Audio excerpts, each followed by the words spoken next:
Imagine this. You're doing everything right, you're working hard, and then life just completely falls apart. Today in this explainer, we are diving into something incredibly raw, but totally universal.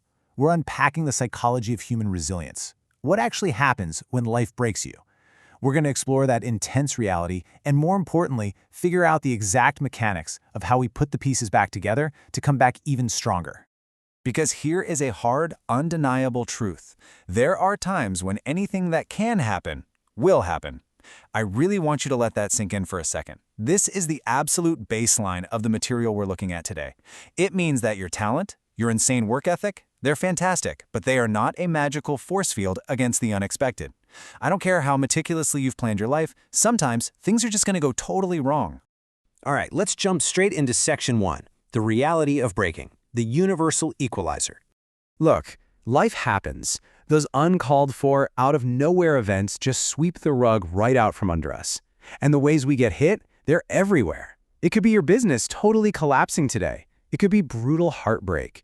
Or maybe you're staring at your bank account and it's practically screaming at you that you're broke. Life can break us emotionally, spiritually, physically, and mentally. But the massive takeaway here is that every single one of these breaks leaves a mark. None of us get out of this completely unscarred. But here's where it gets interesting. You are left with a core choice about that mark. It either becomes the mark of defeat or the mark of victory. The source material hits on a profoundly deep point here. Actually staying with the breaking, sitting in it, is what ultimately produces the blessing. See, it's not the tragedy you go through that defines our endpoint.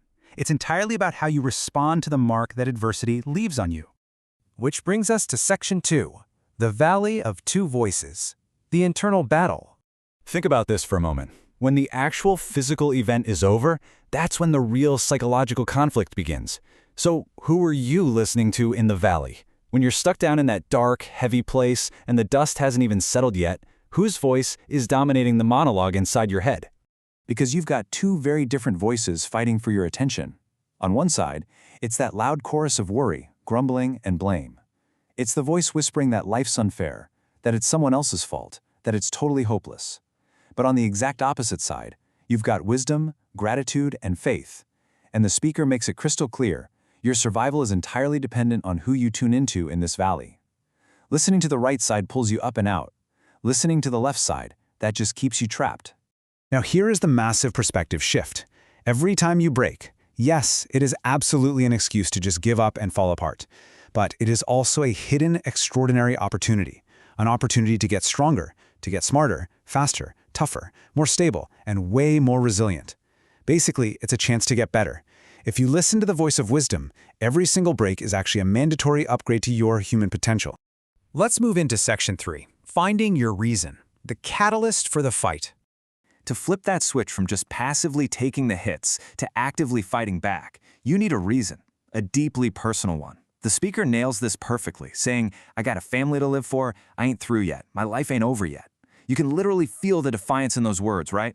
Finding that why, whether it's your kids, your future, or just your own sense of purpose, that is the ultimate rocket fuel for resilience. If you can find just one reason to keep going, you are strong enough to actually do it. And hey, please never forget this one crucial fact. You are human. And every single human has what it takes to get past whatever they're going through. You don't need a fancy degree for this. You don't need $1 million in the bank, or even a massive support system. You simply need to tap into that raw, inherent strength that is already hardwired into your human spirit. So let's break this down into 3 totally actionable steps for pushing through adversity. Step 1, find that reason to keep going, exactly like we just talked about. Step 2, decide to push through it. You have to make that conscious, non-negotiable decision that you will get through no matter what happens. And step 3, survive and show the world what you're really made of. Look, tragedy comes for absolutely everybody, but only the strong actually survive to tell the story. Let's move to our final section, the act of fighting on, becoming unbroken. Because the fight definitely isn't over just because tragedy struck. In fact, the fight is just getting started. And the arena looks completely different for all of us. As the source material points out, your battle might be fighting your way through sickness or cancer. It could be severe academic struggles, maybe it's the agonizing process of a divorce, or a brutal career setback, whether you're trying to make it in music, sports, or the corporate ladder. But no matter what your specific arena is, the golden rule remains exactly the same. Victory is waiting at the end, but only if you refuse to quit.